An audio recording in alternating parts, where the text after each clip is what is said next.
Debe tenerlo apagado. Debe tenerlo apagado. Claro.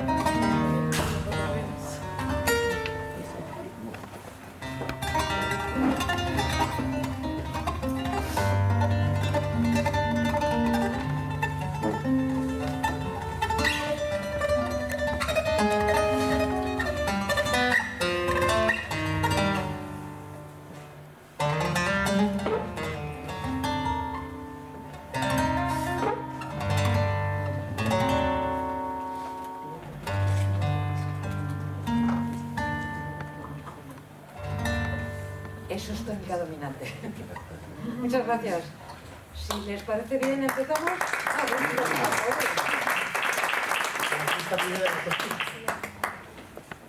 No se vayan porque al final este jovencito con esta jovencita nos presentan el himno sobre la paz y lo cantan, lo tocan y yo creo que si les forzamos hasta lo bailan. Muchísimas gracias. Pues gracias, Concha. Comenzamos el acto, si les parece. Me llamo Charo Rodero y en representación de la agrupación republicana les doy la bienvenida y les agradezco su presencia. Me acompañan en la mesa la periodista Concha Barral, que va a moderar el acto, y las ponentes que van a intervenir por este orden. A su lado, Amira Sheikh Ali, que es abogada laboralista hispano-palestina, especializada en el área de derechos humanos, migración y asilo y refugio, así como en Derecho Internacional Público. Actualmente es doctorando en la UNED. Es activista en la Plataforma de Madrid con Palestina, que agrupa más de 30 organizaciones y colectivos, y en la Asamblea Unitaria Estatal con la Resistencia Palestina, integrada asimismo por más de 30 colectivos. Nació en Madrid y es hija de un refugiado palestino. A continuación, Fatih Haddad, graduada en Administración y Dirección de Empresas por la Universidad Complutense de Madrid. Lucha por la igualdad de género y la libertad del Sáhara Occidental. Nació en los campamentos de personas saharauis refugiadas en Tinduf, Argelia. Se crió en una familia principalmente de mujeres, por lo que siempre ha tenido conciencia de lo necesario que es la igualdad entre hombres y mujeres. Gracias al programa Vacaciones en Paz, a los 10 años pudo quedarse en España con una familia de acogida. Se siente a caballo entre dos países y dos tradiciones culturales, Sáhara y España.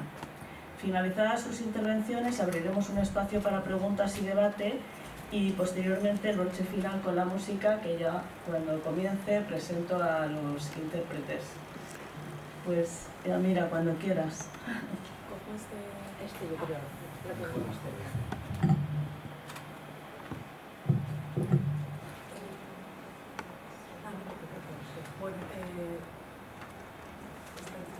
Sí. Bueno, buenas tardes, muchísimas gracias por habernos invitado hoy aquí. Es muy importante que podamos tener este tipo de actos y encuentros para poder explicar qué es lo que está ocurriendo dentro de Palestina y para poder hacer frente a una opinión pública a nivel mundial que tergiversa con un relato perverso la situación del pueblo palestino, culpabilizando a nuestro pueblo de la actual situación en la que nos encontramos. Para ello es necesario explicar bastantes cosas. En primer lugar, la ocupación colonial del pueblo palestino no es un hecho reciente ni que comenzara el día 7 de octubre del año 2023. Hablamos de 75 años de ocupación colonial. Hay que saber que lo que es el Estado de Israel es un proyecto expansionista que está apoyado y financiado por los Estados Unidos y que con el beneplácito de la Unión Europea, con todo lo que es el comercio y venta de armas y la situación, digamos, económica que obtienen de beneficio por la actual fuente de gas que han encontrado frente a las costas de Gaza, ha provocado que a raíz del 7 de octubre la población palestina pusiera de nuevo sobre el terreno la causa palestina. Y esto ha sido un hecho muy importante y trascendente para nuestro pueblo. Ha empezado a partir de este día 7 una nueva etapa de liberación nacional y estamos muy orgullosas de nuestra heroica resistencia. Es muy importante aclarar esto porque En muchas ocasiones, y por ello al principio de la intervención hablaba de la opinión pública mundial, se ha equiparado el derecho de la resistencia palestina a la palabra terrorismo. Y esta es una de las cuestiones que me gustaría aclarar, porque si somos conscientes de que se trata de un pueblo que ha sido colonizado militarmente a través de una operación militar que literalmente borró los pueblos y aldeas palestinos, que ha ocasionado que seamos cerca de 6 millones de personas que estamos hoy en día exiliadas de nuestra tierra y a las cuales no se nos permite volver, ni siquiera se nos permite el reconocimiento de nuestra identidad como pueblo palestino. Y es muy importante explicar esto porque el pueblo palestino ha utilizado todos los medios a su alcance. Tenemos la campaña de boicot, desinversiones y sanciones. Es una campaña iniciada por la sociedad civil palestina, es una campaña pacífica basada en la Sudáfrica del apartheid y hasta hoy han tenido grandes éxitos, pero no se ha conseguido liberar de la ocupación militar hasta el día de hoy el territorio palestino. Día a día vamos viendo cómo vamos perdiendo más territorio. Actualmente Israel, por la vía de la fuerza y por la vía de las armas, este proyecto expansionista se ha ido extendiendo hasta tal punto en el que nos encontramos hoy con un 6% del territorio perteneciente al pueblo palestino, con lo cual esto es importante de subrayar porque hay varias cuestiones importantes antes de hablar del 7 de octubre. Tenemos un muro de separación de cerca de 730 kilómetros que divide Cisjordania, que es una de las partes bantustanizadas de Palestina, en cantones separados, en los cuales hay puestos de control, tanto móviles como fijos, que controlan la entrada y salida de cada pueblo. Tenemos cerca de 10.000 presos y presas políticos que se encuentran hoy en día arrestados ilegalmente, injustamente, por un Estado ocupante, cuando los convenios de Ginebra prohíben que la entidad ocupante arreste militarmente y lo lleve a territorio ocupante. Con lo cual, hay cerca de 215 menores de 14 años que ahora mismo, mientras hablamos, se encuentran dentro de estas cárceles. Israel, a través del Tribunal Supremo israelí, ha legitimado el uso de la tortura como método de obtención de información.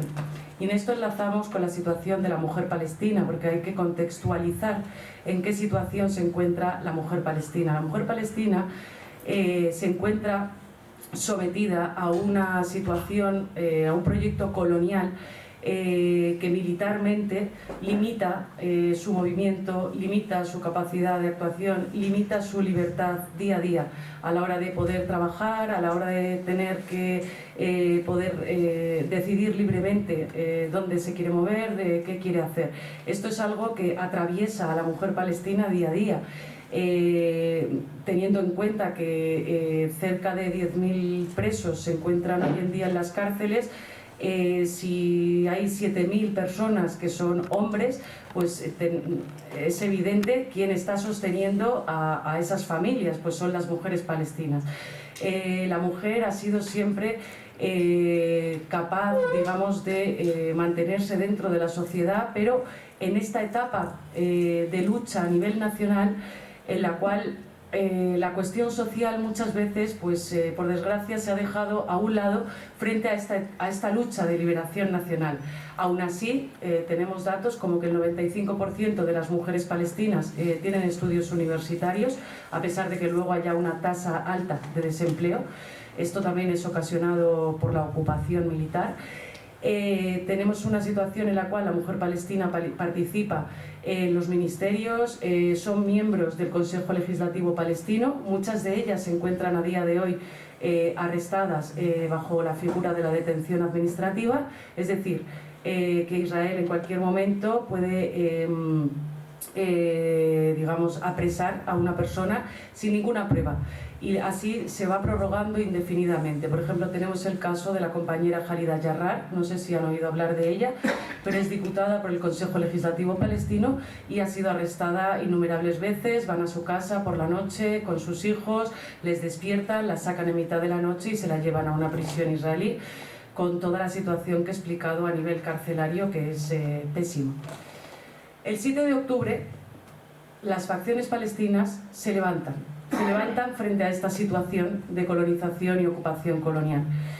Inician una acción a nivel militar en la cual, contrario a lo que establecen los medios de comunicación, aunque ya hay periódicos israelíes que lo están reconociendo, atacan bases militares dentro de colonias que son ilegales según el derecho internacional en los puntos fronterizos con la Franja de Gaza. Esto es muy importante porque dentro de, por ejemplo, el programa político de Hamas no está previsto el atacar a población civil, no está previsto tampoco el que haya víctimas civiles.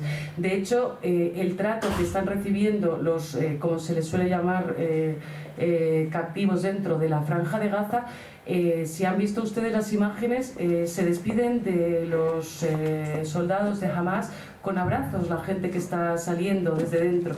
Ahora mismo dentro de Gaza es la gente que mejor está viviendo con la situación que voy a describir ahora mismo. Tenemos cerca de 30.000 personas asesinadas, 22.000 de ellas son mujeres y niños, cerca de 7.000 de ellas son mujeres.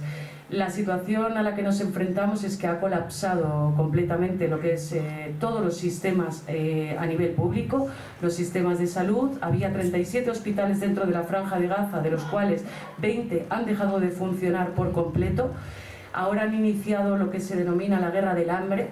Hay 25 personas que han muerto, entre ellas bastantes menores, por desnutrición. No hay comida dentro de la Franja de Gaza. Israel está impidiendo que entre ayuda humanitaria.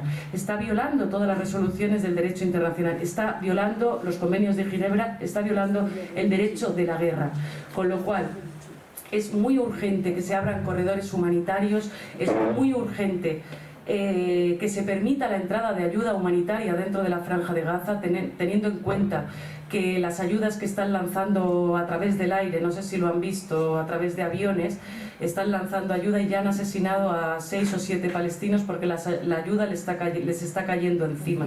Es una situación de barbarie, es una situación en la cual tenemos 3 buques de guerra, 2 de ellos norteamericanos y 1 británico, frente a las costas de Gaza, cuando Palestina no tiene un ejército.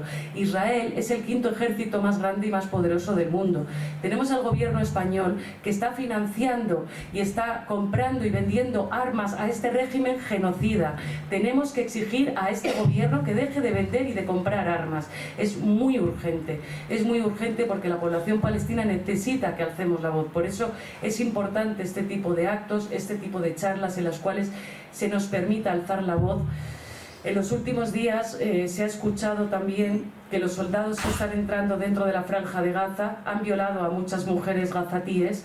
Han salido los testimonios a través de Naciones Unidas de mujeres denunciando públicamente que han sido violadas por soldados israelíes, con lo cual están entrando por tierra, pero están entrando robando las propiedades de las joyas, de los bienes que tuvieron las familias dentro de sus casas, y han desplazado a 1,4 millones de personas 1,4 millones de personas al sur de la Franja de Gaza.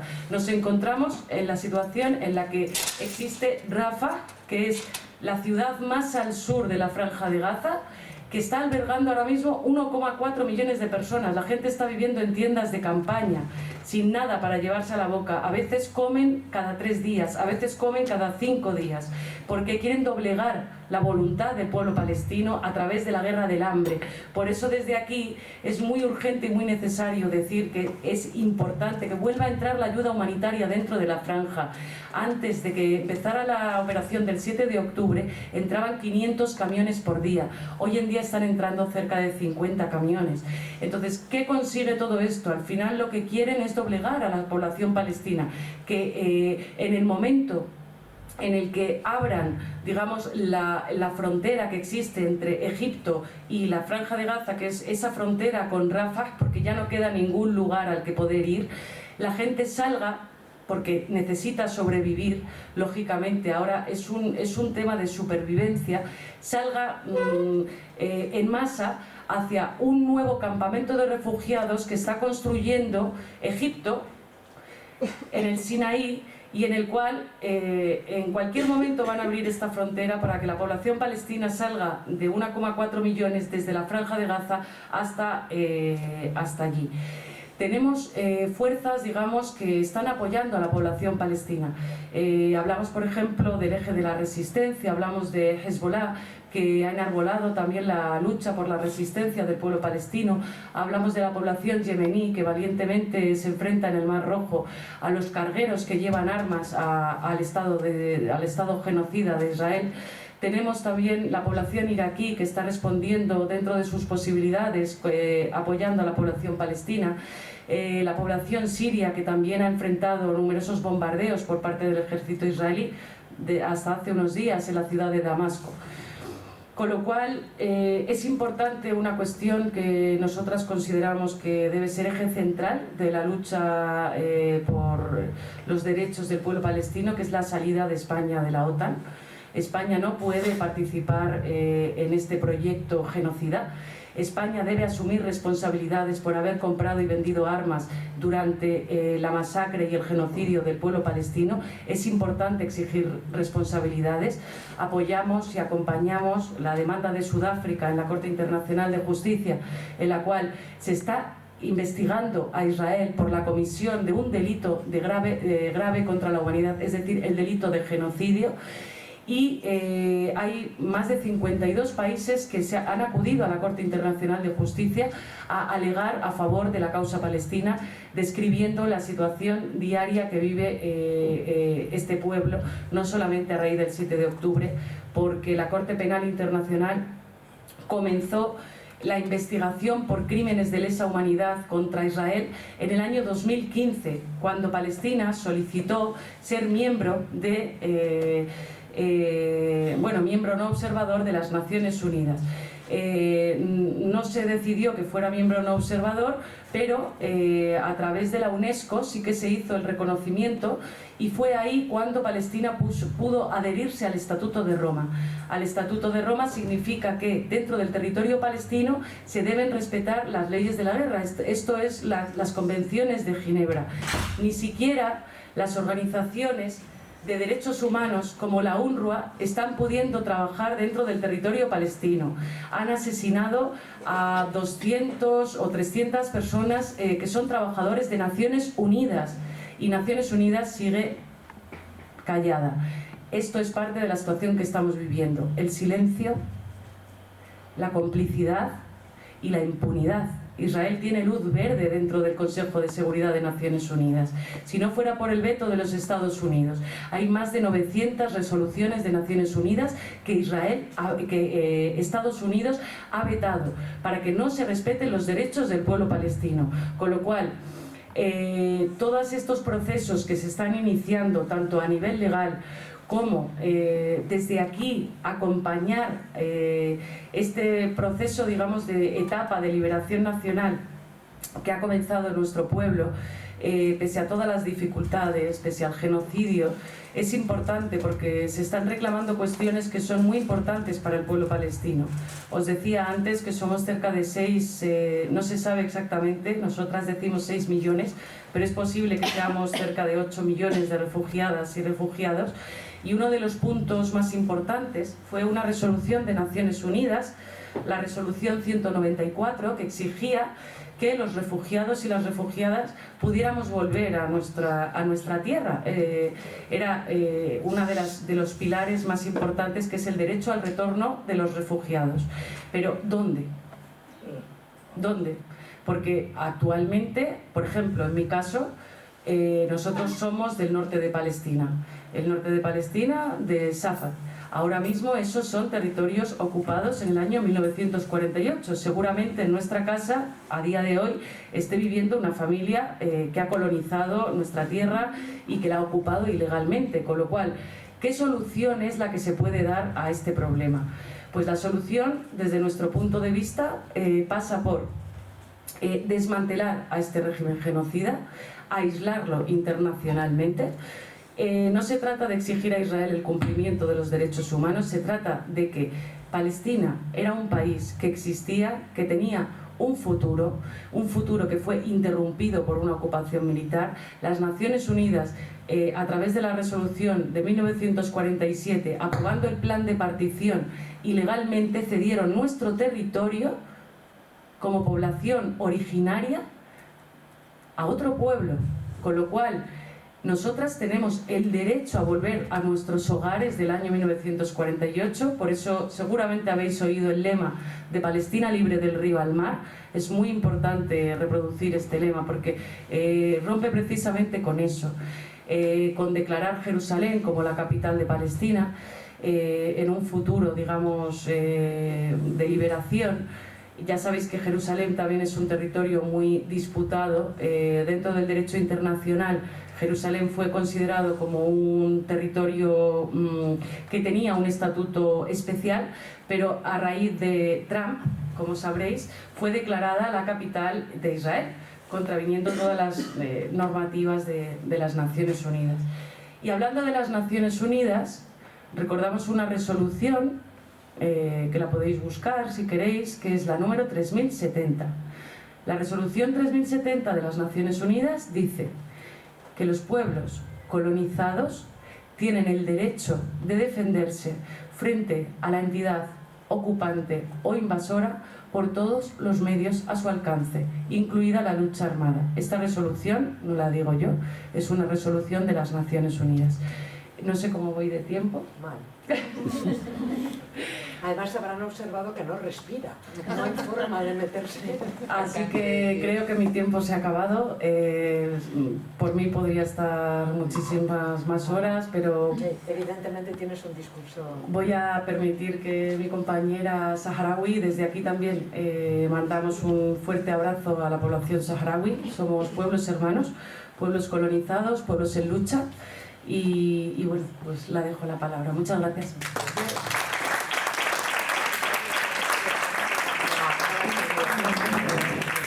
Lo único que no estoy muy de acuerdo contigo es que sea Estados Unidos el que financia Israel. Yo creo que es Israel el que financia Estados Unidos. O va un poco más por ahí. Bueno, es una cosa así. No, te agradezco mucho el comentario porque lo has centrado. Lo que pasa es que desgraciadamente es un tema que sí conocemos, que resume además una situación no solamente la vuestra, sino en medio mundo, con los matices que tú quieras, lo cual no le quita importancia a ninguno, pero quiero decir que... Y sobre todo lo que me preocupa es esta utilización que tenemos casi solo de la palabra Naciones Unidas como si fuera algo, y no es nada. No es nada. Nos agarramos a Naciones Unidas o a cascos azules o como a Cruz Roja, quiere decir, no es nada, no vale para nada. No, bueno, sí, tienen oficinas y sueldos estupendos y de vez en cuando hacen reuniones y esas cosas, y unas gorritas con él, pero no es nada. Entonces, es verdad que yo como persona me siento con muy poco espacio donde entrar, más allá del que tenemos un poco todos, que es votar en las elecciones cada 4 años a quien podamos, y yo no digo por Podemos, sino a quien está, y salir a la calle algunas veces o ponernos un pañuelo palestino con lo que significa, no solamente eso. Mi apoyo dentro de esa franja que no es ni la de Gaza, es más pequeña, un poco más pequeña, pero bueno, tengo objetos comprados en Jerusalén que me gustan mucho. Perdonad, al Sáhara, ¡hala, venga, vete al desierto! Cuando quieras. Qué difícil se hace. Qué difícil se hace poder hablar después de lo que acabamos de escuchar, de lo que está pasando en Palestina. Desde luego que no solo solidaridad con el pueblo palestino, sentimos vuestro dolor como si fuera nuestro, ¿no? Muy buenas tardes a todos y a todas. En primer lugar, muchas gracias a los organizadores de este acto por permitirnos estar esta tarde aquí con ustedes y de esta forma poder acercarles un poco a la realidad de las mujeres de mi pueblo, de las mujeres del Sáhara Occidental. Pero antes de entrar en materia, me gustaría recordar que, como muchos de ustedes sabrán, el Sáhara Occidental fue colonia española. Concretamente, en diciembre de 1965, la ONU proclama el derecho a la autodeterminación del pueblo saharaui y pide a España que agilice su descolonización. Lejos de cumplir con el mandato de las Naciones Unidas, España, a través de los acuerdos ilegales, por cierto, acuerdos tripartitos de Madrid, concluyó con Marruecos y Mauritania un acuerdo para repartir al pueblo saharaui y a su tierra en dos partes, como si de dos trozos de tarta se tratase.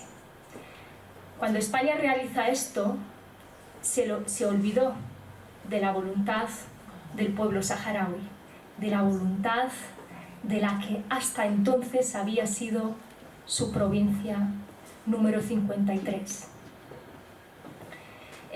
Por lo tanto, al no asumir sus responsabilidades, España deja a la población saharaui en una situación dramática, tanto humanitaria como políticamente. Y por lo tanto, el desafío para el pueblo del Sáhara Occidental no solo va a ser resistir en el campo de batalla, ya que nos estábamos enfrentando a dos ejércitos, Marruecos por el norte, Mauritania por el sur, sino que el desafío también va a ser la organización de los campamentos de refugiados, donde la mujer saharaui ha tenido y sigue teniendo un papel trascendental, presente en todas las esferas de la vida pública. Nuestra lucha como mujeres, nuestra lucha por nuestra libertad individual, se va a presentar ineludiblemente ligada a la lucha de nuestro pueblo por la libertad. En cuanto a nuestra situación actual, creo que no puede entenderse sin hacer un breve repaso, sin mirar hacia un pasado bastante reciente de la historia de nuestro pueblo. Y por eso he querido hacer un breve recorrido histórico, muy breve, no os quiero aburrir con historia, para reflejar, ¿no?, el papel que ha ido desempeñando la mujer saharaui en cada periodo histórico. Y tenemos que hasta la colonización española, la mujer saharaui había vivido en la parte nómada, donde desarrollaba las tareas típicas de ese estilo de vida, soportaba pues, los cambios constantes de lugar, ayudaba en el pastoreo, cargaba con el trabajo doméstico, con los cuidados. Y más tarde, en la vida sedentaria de los primeros núcleos urbanos que se crean en el Sáhara Occidental, la mujer tuvo un papel algo secundario, con escaso acceso a la educación y a la formación, de la que por lo general quien se beneficiaban eran los hombres. Pero cuando aparece el movimiento nacionalista saharaui, con el surgimiento de esa ansia de libertad colectiva, la de todo el pueblo saharaui, la mujer adquiere un papel muy protagonista, muy protagonista. Por tanto, se va a convertir en un sujeto activo, ¿no?, un sujeto importante en la búsqueda de nuestro pueblo por la libertad e independencia. Y por lo tanto, su papel se va a hacer muy importante para el proyecto nacional que el Polisario se propuso capitanear desde su creación en 1973. Incluso en el Congreso Fundacional del Frente Polisario, celebrado en mayo de este mismo año, en 1973, participaron varias mujeres. 2 años más tarde nos situamos en, espero no alargarme con la historia, nos situamos en el año 1975, con esa precipitada y, por qué no decirlo, poco honrosa salida de España del territorio, la invasión marroquí, esa invasión que arrasó absolutamente todo. La mujer tuvo un papel fundamental en la organización del éxodo masivo hacia lugares más seguros. Fueron ellas, las mujeres saharauis, quienes tuvieron la capacidad de construir y organizar un campamento de refugiados que diría que fue ordenado teniendo desde luego teniendo en cuenta que el nivel de instrucción que recibían era casi nulo, ¿no? También, pero lamentablemente, en todo esto, en el camino hacia el exilio, cayeron muchísimas mujeres, ¿no? Bien abatidas por las durezas del exilio, bien muchas otras cayeron bajo el bombardeo de Nepal y fósforo blanco que nos lanzaba la aviación marroquí. Muchas otras mujeres fueron encarceladas en las mazmorras del siniestro Hassan II. Por el mero hecho de ser saharauis se vieron separadas de sus padres, de sus hijos e hijas. En definitiva, el exilio, esta experiencia, ¿no?, del exilio y de afrontar una guerra y tener que exiliarnos ha servido para empoderar a la mujer saharaui.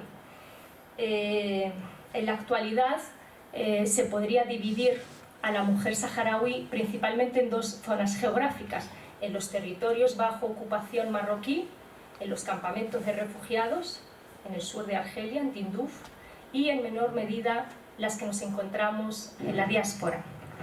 Las que se encuentran en los territorios ocupados por Marruecos, y a la vista está, son las primeras en salir en las manifestaciones por la independencia, son las que cada día se enfrentan de manera asimétrica a las fuerzas de ocupación marroquí y lamentablemente siempre salen mal paradas por el mero hecho de luchar por derechos básicos como el derecho a la libertad de expresión, ¿no?, el derecho a poder hablar en su propia lengua, que es hasenía, o a poder enarbolar la bandera saharaui. Las manifestaciones se ven sometidas a toda clase de vejaciones. Muchas de ellas han sufrido desapariciones forzosas, arrestos arbitrarios, tortura, violaciones, acoso, asedio y muchísimo más por parte de las fuerzas de ocupación marroquí. Además, se ven privadas del derecho al trabajo, a una educación superior en igualdad, marginadas y condenadas a ser ciudadanas de tercera categoría. Las que logran llegar a estudios superiores en los territorios ocupados se ven muchísimas veces enfrentadas a una maquinaria burocrática discriminadora. Y aquí quiero mencionar, hay muchísimas mujeres saharauis activistas, ejemplo de resistencia en los territorios ocupados del Sáhara Occidental, pero quiero mencionar el caso de Sultana Haye. No sé si les sonará a alguna de ustedes, pero esta mujer en el año 2020, recientemente, sufrió un brutal arresto domiciliario que se prolongó más de un año sin que nadie hiciese absolutamente nada, donde sufrió todo tipo de vejaciones con su madre de 80 años, con su hermana, y donde fue violada, que ella misma relató y denunció ante organizaciones internacionales. En los campamentos, en cuanto a las mujeres, ¿no?, que están en los campamentos, porque para no liar mucho, hemos hablado de las que están bajo ocupación. Ahora, las mujeres que están en los campamentos de refugiados gozan de mayor salud en cuanto a derechos y libertades y responsabilidades, tanto en la administración pública, nacional, como también en las administraciones locales. En cuanto a la educación en los campamentos de las mujeres, la educación siempre ha sido y es obligatoria tanto para niños como para niñas. Tampoco fue nunca una educación segregadora por sexos. Sí que es verdad que muchas de las mujeres, de las chicas, que se tienen que ver obligadas a separarse de sus familias a una edad bastante temprana. A una etapa a los 12 años ya se tienen que marchar a Argelia, que es el país que acoge la inmensa mayoría de los estudiantes saharauis, otras a Cuba y otras pues tuvimos la suerte de ser acogidas por generosas familias de este país. Por tanto, somos, como mi caso, somos las hijas de la solidaridad de este país. Con este resumen creo que ha quedado un poco claro mi advertencia de que cuando hablamos de las mujeres saharauis no es una cuestión homogénea, ya que en nuestras circunstancias pues, han ido configurando distintas mujeres saharauis, ¿no?, diversas, con mentalidades diferentes, pero desde luego que todas convergemos hacia un objetivo común, que es la libertad de nuestro pueblo, ¿no? Desde todos estos frentes que tenemos, que no son pocos, seguimos luchando por defender, por proteger nuestra identidad como mujeres saharauis, mujeres que hemos conseguido a lo largo del tiempo imponernos en los espacios públicos, porque desde luego que no podemos renunciar, ¿no?, a las conquistas de las mujeres que nos antecedieron, pero no se trata desde luego de mantener solo lo que hemos conquistado hasta ahora, sino de seguir conquistando, porque conformarnos con lo que tenemos a lo mejor supondrá tener que luchar por recuperarlo algún día, y eso es un retroceso que las mujeres saharauis no podemos ni debemos permitirnos. Actualmente, pues afortunadamente, gracias a la apuesta del Frente Polisario por la educación, actualmente las hay médicas, las hay ingenieras, parlamentarias, y esto desde luego que es un éxito teniendo en cuenta el contexto que nos ha tocado vivir y teniendo en cuenta que cuando España abandona el territorio en 1975 no dejó ni una sola mujer licenciada, y ahora mismo somos más las mujeres licenciadas saharauis que los hombres, y eso es un logro gracias desde luego al esfuerzo del Frente Polisario en materia de educación. Y luego quería mencionar el tema de España, de la cuestión de la posición. Sí, tienes toda la libertad del mundo. Perfecto. Incluso puedes decir palabrotas. Vale, porque bueno, después de relatar un poco la situación y hacer un breve, para situarles, un breve recorrido histórico, pues me gustaría reflejar qué posición tiene actualmente España. España, o sea, se quiere meter con el gobierno. Venga, mujer.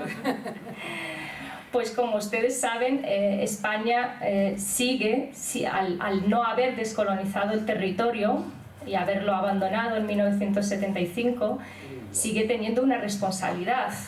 Es a día de hoy la potencia administradora del Sáhara Occidental, aunque no cumpla con sus responsabilidades, pero ello no le exime de ellas. Tenemos que hasta ahora los diferentes gobiernos de España, de la democracia española, no han cumplido con sus responsabilidades, ninguno, han estado mirando hacia otro lado,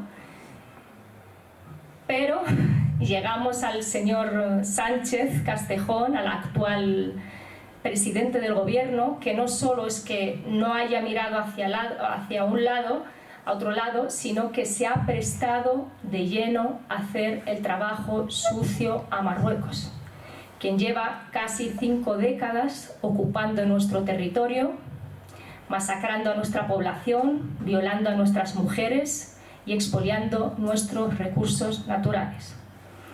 España, que debería ser quien lleve la iniciativa de descolonizar ese territorio, lo único que se está es prestando al juego sucio de Marruecos, a blanquear el régimen marroquí, y Marruecos lo que trata de hacer también es poder influir en la opinión pública española, y por eso también para mí es tan importante actos como lo de hoy, porque a pesar de que hay una maquinaria potente que trata de silenciar la voz del pueblo del Sáhara Occidental, que trata de influir incluso en la opinión pública española, para mí es muy importante que existan estos actos donde podamos denunciar lo que está sucediendo y donde pues, el régimen de ocupación marroquí no va a lograr sus objetivos. Podrá desde luego comprar la voluntad del señor Sánchez, del señor Zapatero, de un gran y potente lobby que le hace el trabajo sucio a Marruecos, aquí en España, donde está detrás el señor Zapatero, ese señor que parece haberse convertido en un referente para muchas personas de este país. Desde luego que cuando del Sáhara Occidental se trata, él lo único que hace es trabajar para legitimar las aspiraciones de Marruecos sobre el Sáhara Occidental. Muchas gracias. Me encanta.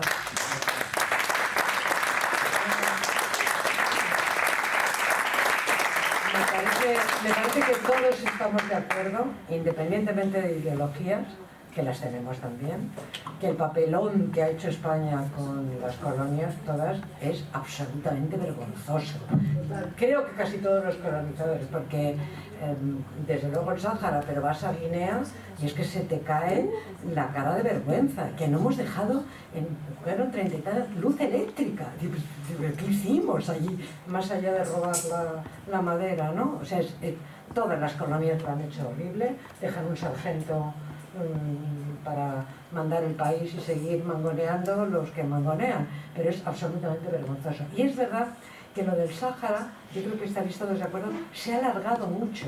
Tenemos la sensación de que el problema del Sáhara es una cosa que nos arrastra. El Polisario ya no sabíamos ni lo que era, si eran buenos o malos, o si el canario estaba loco o no. Es un asunto que no conseguimos desprendernos de él, más allá, pues sí, de la buena intención de cuántos niños han venido a España, no solo en las vacaciones, sino a por salud o por algo así, pero se quedaba como algo folclórico, ¿no? Es algo que, mientras que Palestina tiene su propia identidad, lo del Sáhara se nos ha quedado casi como folclórico. Hay unos locos que iba Bardem y monta cine y estas cosas. Que demos la oportunidad al público de que... Ahora les dejo. Me voy a aprovechar de tener presentadora. Todos debían llevar una presentadora en la vida, ¿eh? Tenían estupendo, se saben los nombres de memoria, ni te regaña y todo. Es que nos queda también la... Oye, hay una cosa que sí me gustaría preguntaros a las dos, ya que porque veníamos a hablar de la situación de las mujeres, más allá del contexto político y todo esto. En España sabemos muy bien, y lo sabemos por todo, la influencia que tiene para la situación de la mujer la religión, sea cual sea, y sea... ¿Os influye el hecho de que, no sé si sois religiosos, pero en los dos casos sea quizá lo musulmán lo que pueda marcar la religión de vuestros pueblos? ¿A la mujer le influye? Uy, cómo me miras. Es que me parece, bueno, la pregunta es capciosa, cuanto menos, y hay que descolonizar, ¿no?, la mirada del feminismo. El Islam es una religión, igual que la religión judía. Todo depende de cómo se utilice esa religión. Por ejemplo, el judaísmo ha hecho que unas personas se reconozcan como colonizadores de un pueblo, ¿no?, a través de una religión.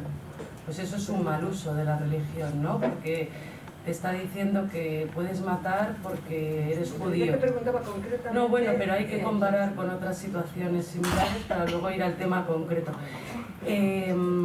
La religión es un asunto privado de cada persona. No es una cuestión, digamos, que afecta a nuestro pueblo directamente. Lo que afecta a nuestro pueblo directamente es un genocidio de un Estado que se llama Israel, que es un Estado colonizador que practica el apartheid, la limpieza étnica. Eso es lo que ataca a las mujeres de nuestro pueblo, no la religión musulmana. Y no hablaba como ataque, sino en cuánto te influye en tu vida, en tu concepción de la familia, etc. Yo he podido ser capciosa y tú te has escapado, pero va directamente a eso, mucho más allá de llevar el velo o no. Quiero decir, sino, es verdad, y además os da un sentido en la religión también como aplastado por otra religión, ¿no? Bueno, yo creo que en lo que respecta a derechos, el tema de que la religión musulmana sea mayoritaria no afecta en el día a día de las mujeres palestinas. Vale, perfecto. Bueno, yo creo que uno de los retos, ¿no?, que tenemos las mujeres, ¿no?, en general es mantenernos inmunes, ¿no?, a cierto fanatismo machista pregonado desde luego por algunos iluminados que son en definitiva incapaces de darse cuenta de que los tiempos cambian y que las sociedades deben avanzar y que cada tiempo tiene sus hijos y sus hijas y de que las sociedades en definitiva la constituimos todas y todos. Inmunidad total ante... Ojalá. ¿Alguien quiere preguntar algo estupendo, cortito y interesantísimo? Sí. Quería decir una cosa, que creo que se ha olvidado otro grupo de mujeres saharauis, que son las que están ahora mismo... Perdonad, ¿lo escucháis o cogemos el micrófono?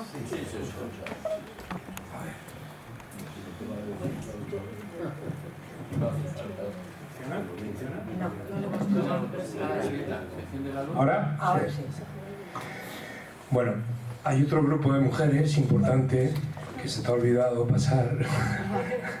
Agradezco que me lo recuerdes. Sí, y son las nómadas que recorren los territorios liberados. Hay otra zona del Sáhara, que son los territorios liberados, que es el muro este de 2.700 kilómetros que separa de los ocupados. Que ahora mismo están en una situación también dramática, puesto que Marruecos ha empezado a bombardear la zona después del alto el fuego, creo que hace 3 años que se rompió, y han bombardeado con drones israelitas, por cierto, servido por Israel. Han bombardeado a la población civil, incluso al ganado, que ha tenido que salir huyendo de todos los territorios liberados, de Mejerit, Tifarit y Abuenit, etc. Y se han tenido que trasladar muchos a los campamentos otra vez y otros a la zona norte de Argelia. Y nada más, quería puntualizar eso, Sí. que también hay otras que lo están pasando bastante mal. Totalmente. De hecho, les pongo a cara, o sea, conozco el caso de más de una que son pues señoras mayores, de hecho, que bueno, pues que decidieron quedarse en su territorio, la zona liberada, a pesar de que es una zona minada, con muchas minas antipersonas, pero optaron por la opción de estar en territorios liberados y estar con el ganado.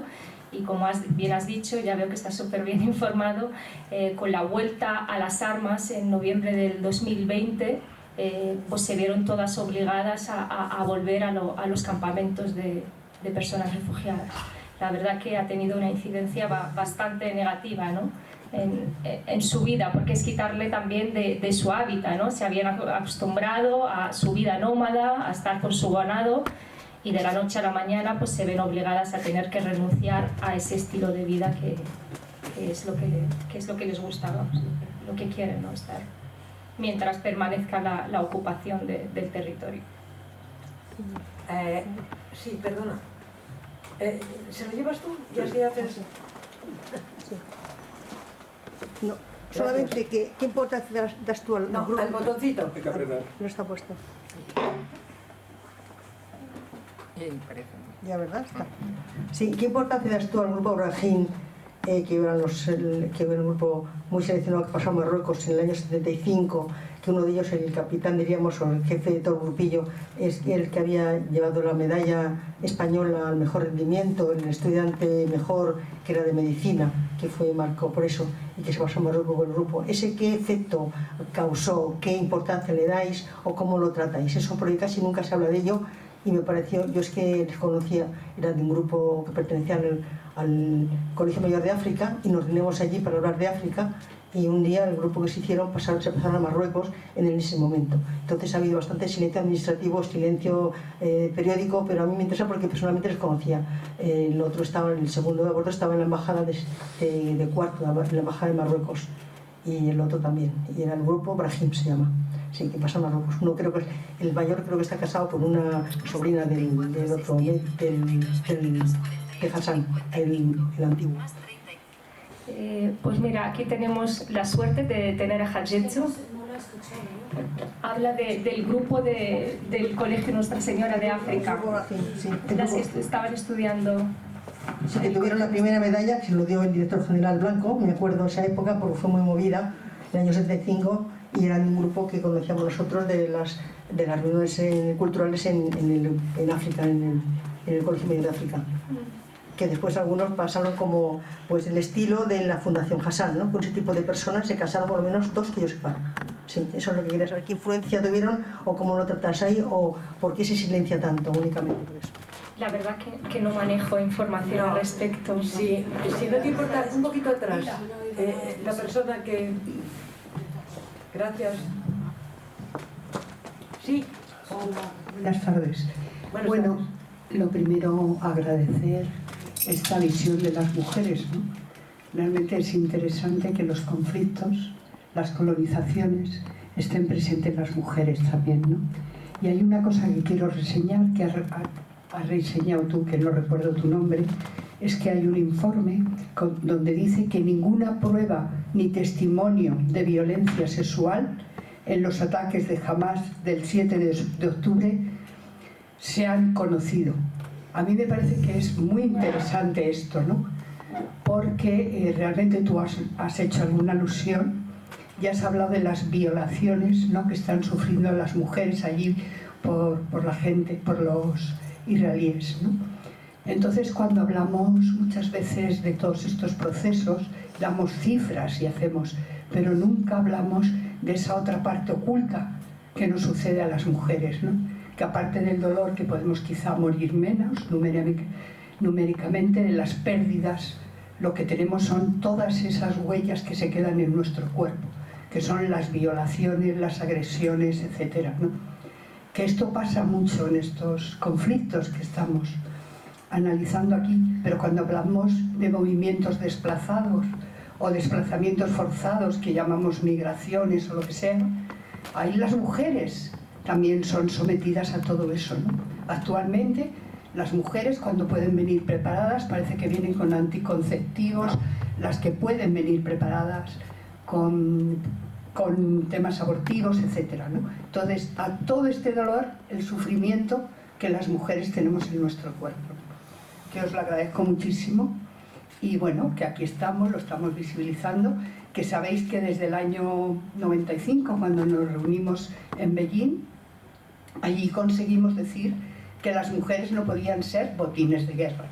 Lo dijimos, pero luego vino el conflicto de Yugoslavia y ahí se sabe que se siguió repitiendo, ¿no? Y ahí sabemos ahora pues los restos que están pasando de aquellas mujeres que fueron por gobiernos externos que intervinieron en el conflicto, que fueron violadas, que de ahí no sé si hay 1 millón de niños y niñas, que unas monjas los han acogido, o sea, todo ese conflicto que llevamos las mujeres sobre nuestros cuerpos. Pues nada, muchísimas gracias. Y bueno, aquí estamos para visibilizar todos estos conflictos. Gracias.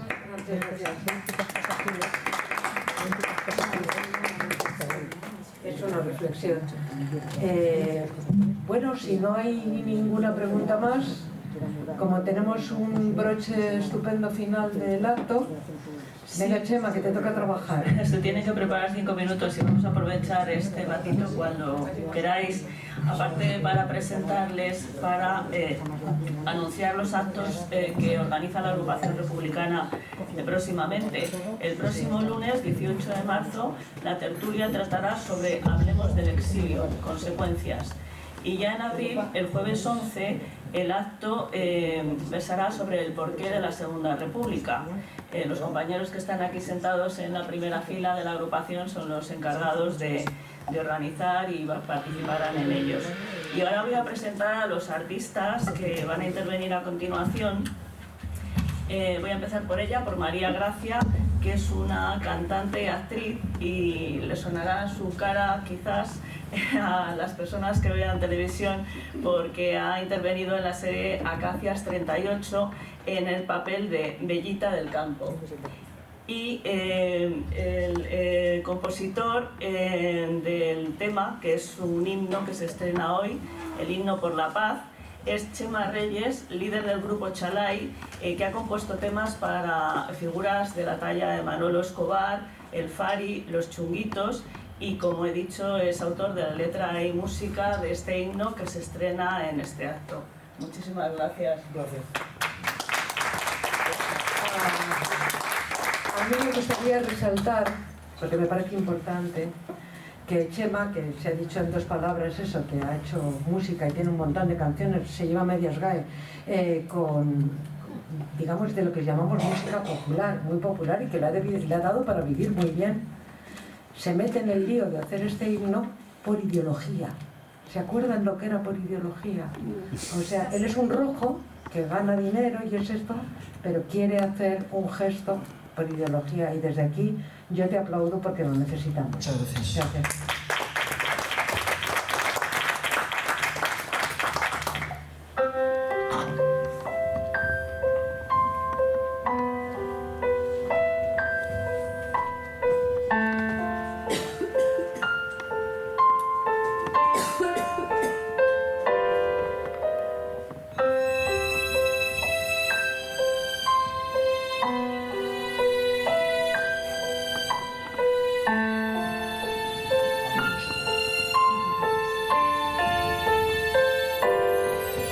Si podemos bailar al son de la música y sabemos llegar directo a la luna, ¿por qué no regalarás tú un poco de amor? Si podemos seguir invirtiendo en las guerras, si podemos vivir impasibles a ellas, podemos contaminarnos con tanto error. Porque no podemos ignorar que hay muchos que prefieren la libertad, quien no le conviene que haya y amor. Porque no podemos ignorar que hay muchos que se mueren por un trozo de pan. Es algo que me duele y ya no puedo más que amor. Yo que solamente canto una canción que sin querer se me ha nublado el sol, porque descubro que todo es mentira. Cambiemos el mundo con el corazón, que acaben las guerras, que nazca una flor. Cambiemos el mundo con el corazón, para las batallas que reine la paz y que viva el amor.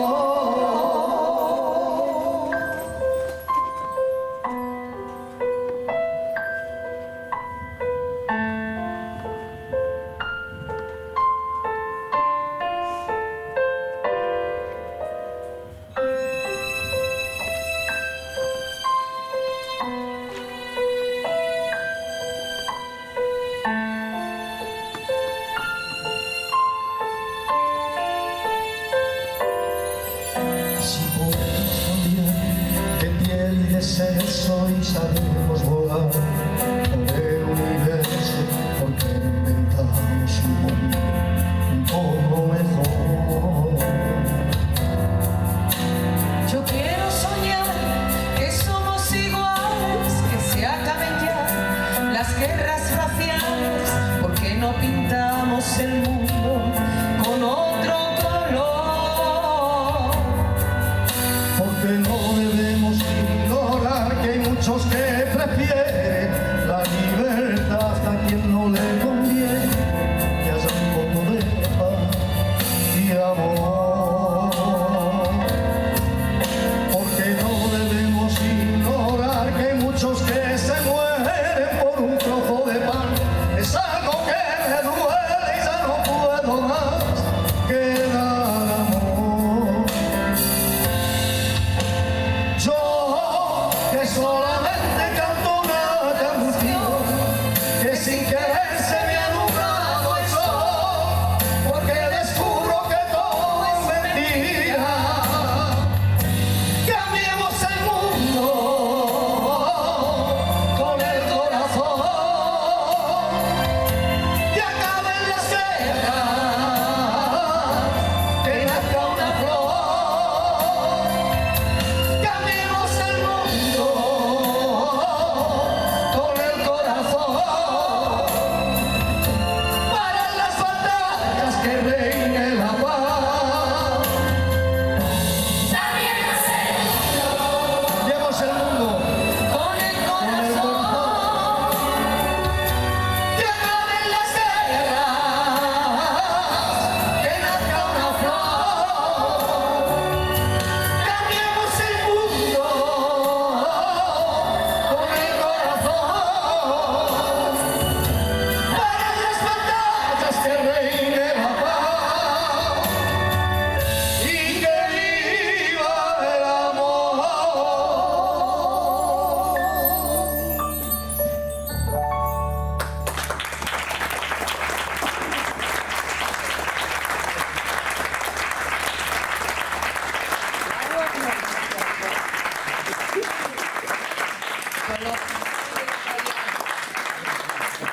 solo una frasecita, orgullosa de vosotros.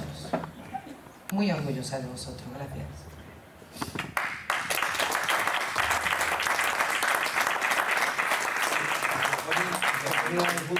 Una foto de los ahí. La foto de familia. Claro, porque es que están de espalda. Bueno, pues aprovechamos y cerramos el acto. Muchas gracias por haber venido. Que salgan de aquí con muchísimas ganas de cambiar el mundo. Que falta le hace. Muchas gracias.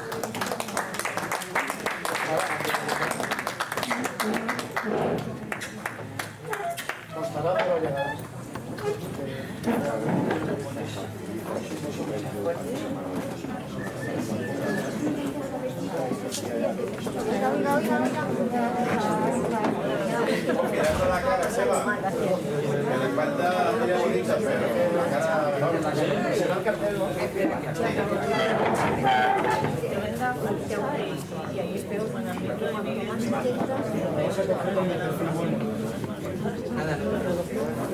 Concha, Juan Miguel, venir para la foto, ¿no? El presidente y el secretario de la agrupación. Estaba conspirando. Por eso que has traído la música, ¿no? Venir a casa y vamos.